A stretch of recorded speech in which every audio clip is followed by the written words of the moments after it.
La 29a edició de la Fira Nàutica de Santa Eulària es celebrarà des d'aquest pròxim divendres i durant tot el cap de setmana a l'espigó del Port Esportiu de Santa Eulària.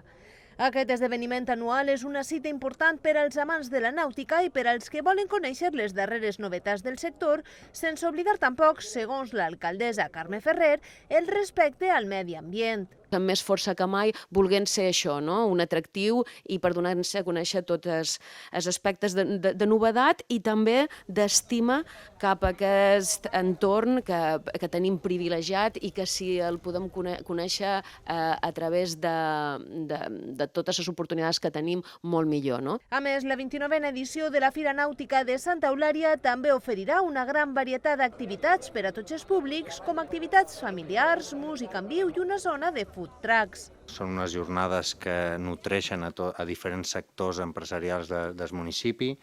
La restauració, també tenim, com ha dit la Carmen, una part cultural important i des de sector empresarial estem apoyant aquest tipus d'esdeveniments. Esperam que vingueu tots perquè és un sector que hem de pujar, és un sector que hem de promocionar i, sobretot, tenint en compte que Eivissa és una illa, és una cosa que està a l'ADN de tots els illencs.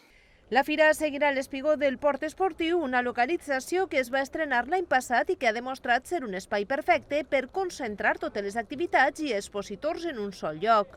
La fira comptarà amb la participació d'una dotzena d'expositors on s'hi podran trobar embarcacions, remolcs, motors, recanvis, accessoris nàutics, joguines inflables i serveis de xàrter.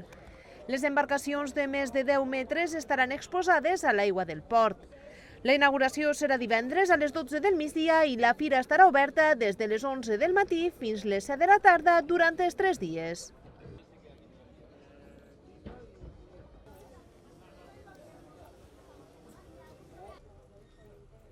Y ahora con el sol.